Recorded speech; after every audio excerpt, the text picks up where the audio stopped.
10 લાખનું ડુપ્લિકેટ સોનું આપીને વિશ્વાસઘાત કરનાર આરોપીઓને ઝડપી પાડતી એલસીબી અમરેલી।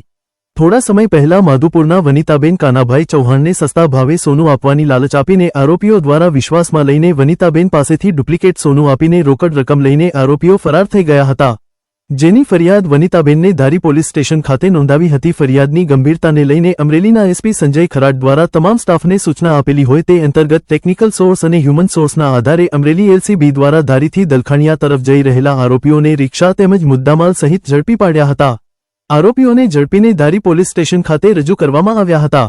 પકડાયેલા આરોપીઓ દિલીપ જીવનભાઈ સોલંકી ઉંમર 33 રહેવાસી જૂનાગઢ, ઈશ્વર ગંગારામ વાઘેલા ઉંમર 30, આસિફ ભીખુશા રફાઈ ઉંમર 31 રહે માંગરોળ, તમામને રોકડ 6,40,000 રૂપિયા, એક સોનાનો સિક્કો વજન 1.40 મિલીગ્રામ, કિંમત 1,30,00,100 ના જેવા દેખાતા ધાતુના સિક્કા 543, કિંમત 2,000, ઓપ્પો કંપનીનો મોબાઈલ ફોન, કિંમત 2,000, બજાજ કંપનીની maximum Z CNG auto rickshaw, registration number GJ11U7354, કિંમત 3 લાખ મળે ફૂલ 9,58,000નો મુદ્દા માલ એલસીબીએ ઝડપી લીધો હતો।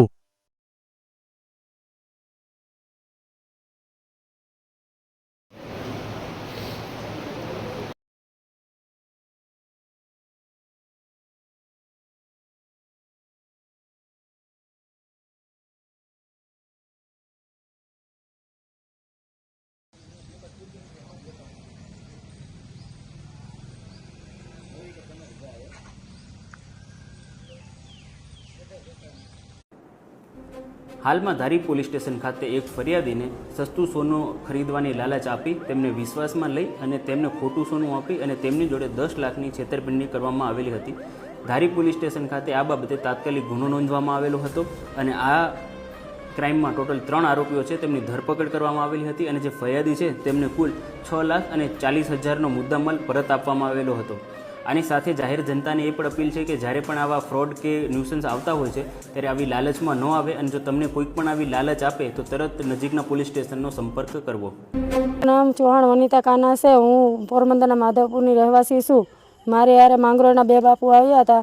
એને કીધું તમને સાસુ સોનું દેવરાવું અને લાલચમાં નાખીને તમે પૈસાનો મેળ કરો। અમે 7 લાખ લઈ અને ધારી લઈ આવ્યા। અમને ધારી આવ્યા એટલે એ લોકોએ અમને સોનું આપ્યું। અમે ઘરે જઈ અને ચેક કરાવ્યું ને 7 લાખ અમારા લઈ લીધા એને અને ઘરે જઈને ચેક કરાવ્યું તો ખોટું સોનું નીકળ્યું।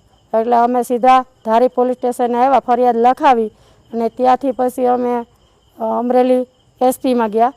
એસપી સાહેબે પૂરેપૂરું નિવેદન દઈને અમરેલી પોલીસ સ્ટેશનમાં કાર્યવાહી તાત્કાલિક કરી, ગુનેગારને શોધી લીધા તાત્કાલિક ને મુદ્દામાલ સાથે બધું જપ્તે કરી અને મને પૂરેપૂરો ન્યાય દેવરાયો।